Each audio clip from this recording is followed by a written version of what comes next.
Shalom, shalom, shalom. All praises to the Most High Yah. This is truly the day that Yah has made, and I will rejoice and be glad in it. I do hope that you're well and that you are still trusting only in Yah. I'm good. I am good, and I am grateful to the Most High for all things and in all things. It is warm, but to Yah be all the glory. I want to take the time to just share briefly with you, which is why I'm in the car. This is gonna be brief, but I want to share something with you on worship. I had a very beautiful experience over the weekend. Today is Friday, and happy preparation day as you prepare for the feast of Sabbath.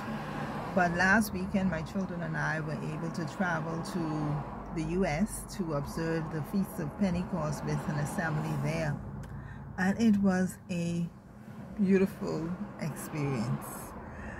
Beautiful. I always wanted to travel to observe the feast, and I was looking for an opportunity to do so. And I really wanted my children to experience that. And I'm so happy that they had a wonderful time there in North Carolina. It was just, the service was peaceful. You know, as I was preparing to leave, I had little, like I wasn't sure and stuff like that. I haven't traveled in so long, but I really wanted to go. I needed to go. And I said, but I just need a refreshing.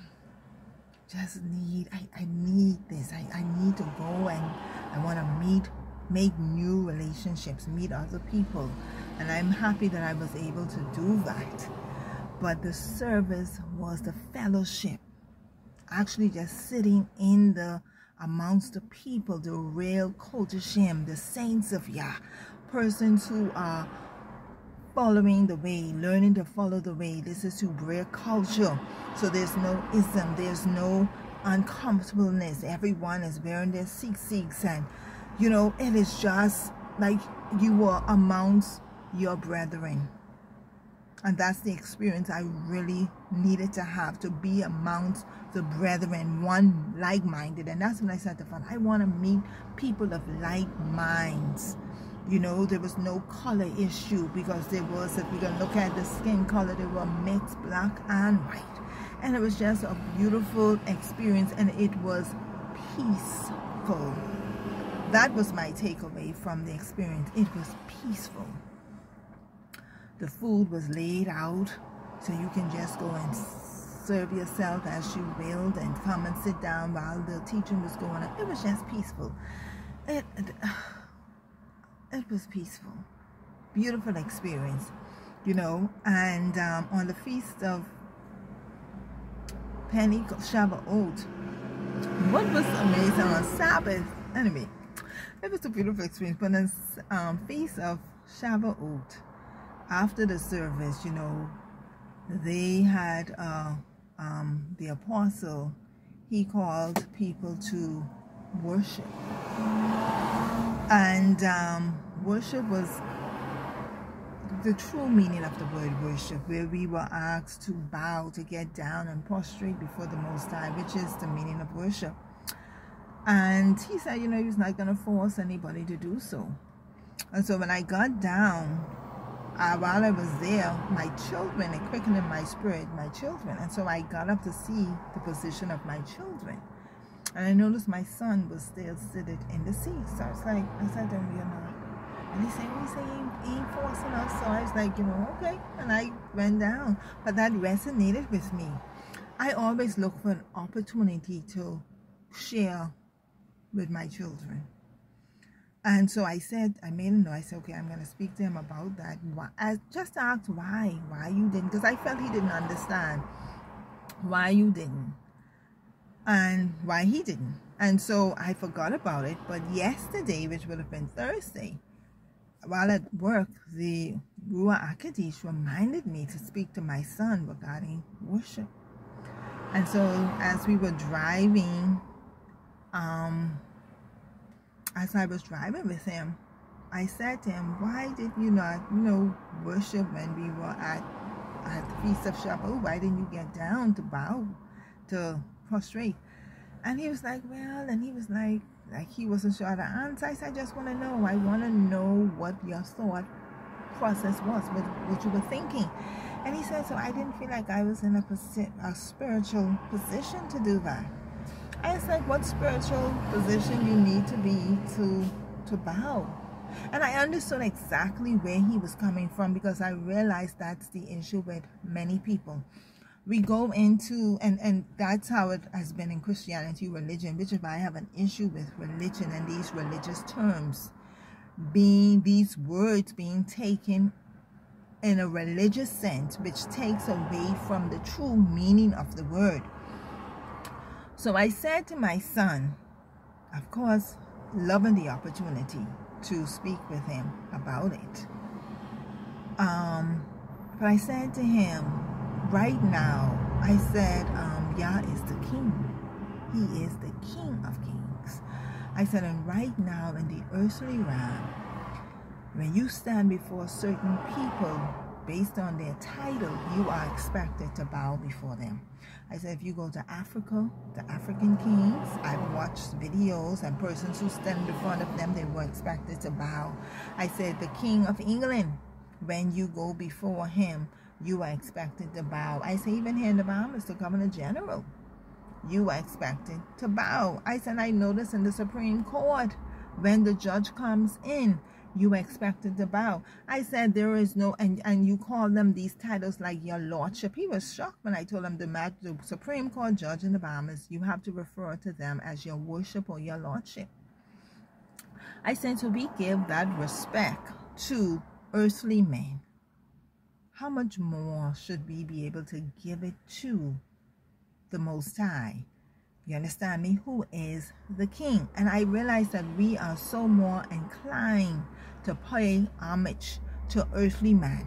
We run to go and we want to be in the presence of the Governor General. People get so excited when they have to go to the government house, to the Governor General. I remember when the future King and Queen of England was coming to the Bahamas. I work way out west past the airport, so I had to pass the airport on my way home. And there were cars lined on the road, and I was like, why are these people out here? I didn't even remember. I'm not sure I knew the day they were coming, but I heard they were coming. But I was like, why these people are lined out here waiting? And then I realized, when I realized after I got home, and I realized, oh, they were waiting for them. I said, wow, people actually drove out there, was line parked on the side of the road and standing out waiting so that they can give some respect or acknowledgement to the earthly king and queen. And so I said to my son, to worship means it's a position of, you don't have to be in no spiritual position to bow before the king. You bow in recognition of who he is and who you are. It's about the title, it's about the position of the person as it is in this earthly realm. Because they have a title as king and queen or governor general, you are expected to give them certain homage. But for us, when it comes to the Most High, the King of Kings, we take this position that, oh, I have to be so saved, or I have to be so spiritual before I bow before him. And we have to change that. We have to give the Most High the reverence that is due his name. No one force you when you go before. In fact, people run before the king. If you see the King of England now or whatever, you can run and try and do whatever to get in his presence. But every time you go into the assembly, when you say you going into the house of God, and they use the word worship, everyone standing around looking. And if you get down, which is why I understood why my son felt you have to be in such a spiritual position, because when you get down, there's this thing like you can almost feel the thoughts of the people. As I have experiences where they like, oh, you think you don't have to do all of that, and oh, you're getting down, like you so spiritual, like you think yourself so spiritual because you get down. I worship by getting down, prostrating myself, because years ago I looked up the meaning of the word worship. I think the Most High, the Holy Spirit, must have spoken to me about what it truly means to worship, and that worship is a position. I want to read from Genesis chapter 22 and 5. And Abraham said unto his young men, Abide ye here with the ass, and I and the lad will go yonder and worship and come again. And the word worship there is the Hebrew word H7812, Shakah, a primitive root to the press that is prostrate, especially reflective in homage to royalty, or they have a god. Bow self down, crouch, fall down flat, humbly beseech, do make obeisance, do reverence, make, to stoop, worship. And so that is what the word worship means. The word worship means to actually prostrate, to bow yourself humbly. And this is what I'm saying to my son.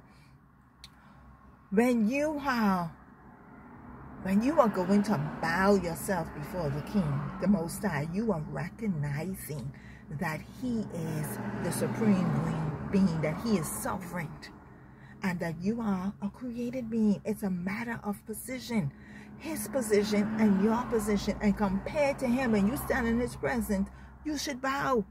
No one should have to say to you to bow. You understand me? Because just as in the earthly realm, you know you have to bow before the earthly man. You understand me? But we are not taught. We have this religious connotation that when you get in church, only those who so spiritual supposed to bow. No, we have to change that. When you are in the service and you hear the word worship, and many people don't know, because I remember when I was in the assembly here, and they were even singing the song, and we know this. You sing it, they go from the fast songs, which is praise, and then we going into a time of worship. And everyone just stand around, continue to sing and wave their hands and do. That's not worship. Worship is actually a position. And I'm saying this to you now in case you did not know. When you are saying you are worshiping the Most High, you are prostrate before Him. You're bowing, you're paying homage, you're paying obeisance to Him. You are down in a humble state. Worship is a position of humility.